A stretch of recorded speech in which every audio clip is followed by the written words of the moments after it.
Romanos, capítulo 7. Caros irmãos, falo convosco como conhecedores da lei. Acaso não sabeis que a lei tem autoridade sobre uma pessoa apenas enquanto ela vive? Por exemplo, pela lei, a mulher casada está ligada ao marido enquanto ele vive. Mas, se ele morrer, ela está livre da lei do casamento. Por isso, se ela se casar com outro homem, enquanto seu marido ainda estiver vivo, será considerada adúltera.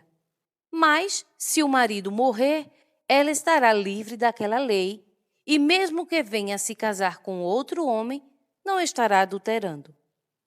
Assim também, vós, meus irmãos, morrestes quanto à lei mediante o corpo de Cristo, para pertencerdes a outro, aquele que ressuscitou dentre os mortos, a fim de que frutifiquemos para Deus. Pois, quando éramos dominados pela natureza pecaminosa, as paixões dos pecados, instigadas pela própria lei, agiam livremente em nosso corpo, de maneira que dávamos frutos para a morte. Mas, agora, fomos libertos da lei, havendo morrido para aquilo que nos aprisionava, para servirmos de acordo com a nova ministração do Espírito, e não conforme a velha forma da lei escrita. Portanto, que concluiremos? A lei é pecado? De forma alguma. De fato, não teria como saber o que é pecado, a não ser por intermédio da lei. Porquanto, na realidade, eu não haveria conhecido a cobiça se primeiro a lei não tivesse dito: não cobiçarás. Mas o pecado, aproveitando-se da ocasião dada pelo mandamento, provocou em mim todo tipo de cobiça, porque, onde não há lei, o pecado está morto.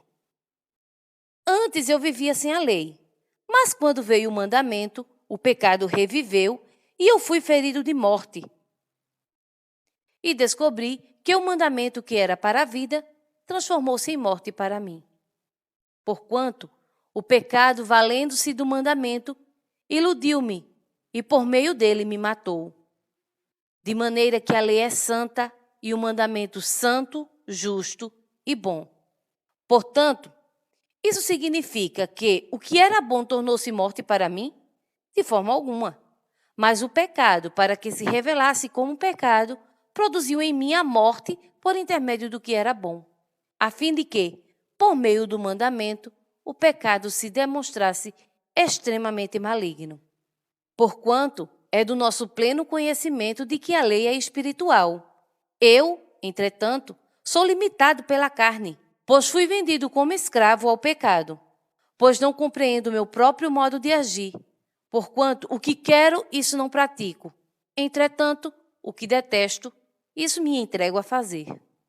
Ora, e se faço o que não desejo, tenho que admitir que a lei é boa.